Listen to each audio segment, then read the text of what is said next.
Russia's foreign minister notes the fallout from NATO's eastwards expansion. But do you think a serious NATO dialogue finally can happen given the Ukraine crisis? Well, to be brief, I would say that there is no other possibility for the West to have a dialogue with Russia, because after the Ukraine campaign, the Russia position, geopolitical position, will dramatically be changed, and Russia will speak from the position of much more strength than before. What are your hopes for the second round of peace talks? What do you think is going to come out of them? Well, I hope that as a diplomat, I always like negotiations, and I prefer, let's say, negotiations. Like our former foreign minister, Mr. Gromyko, said that there would be there is much better to have 10 years of negotiations than 1 day of war. But history proves that war is inevitable, whether you would like it or not.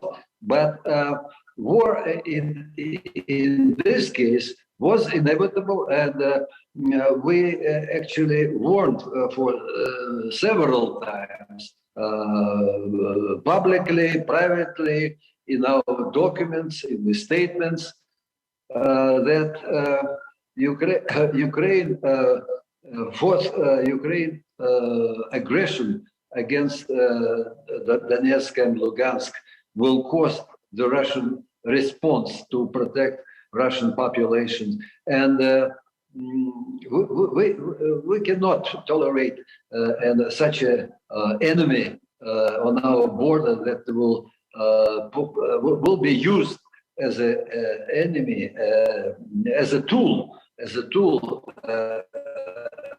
to harass Russia militarily, politically, ideologically, economically, in whatever way.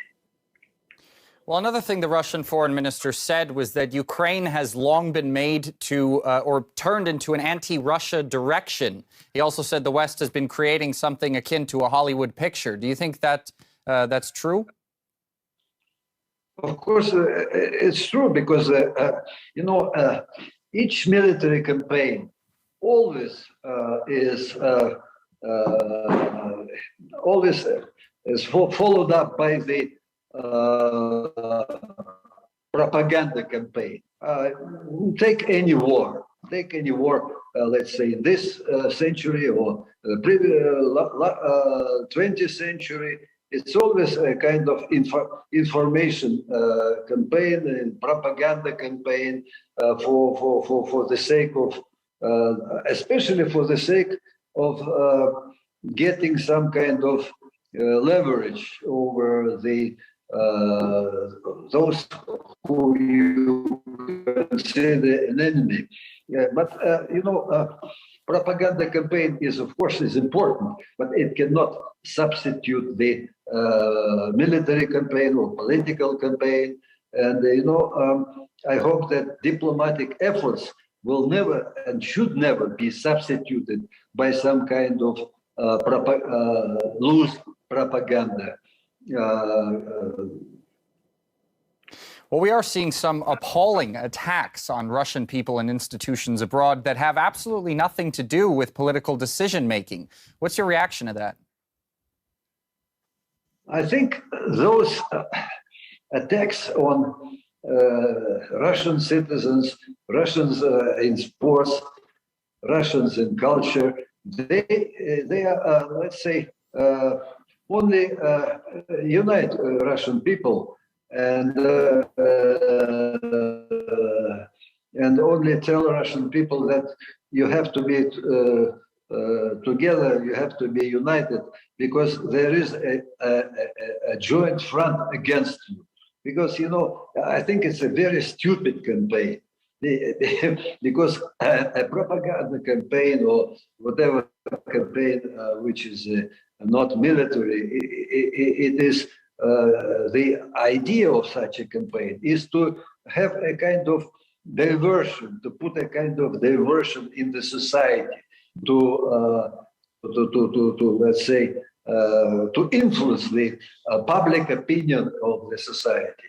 But what is going on is having an exact opposite effect. For example, they kind of sport association decided that the black belt of President Putin will be taken away. It's such a stupid thing, you know. It's the most stupid thing, I believe. But you know,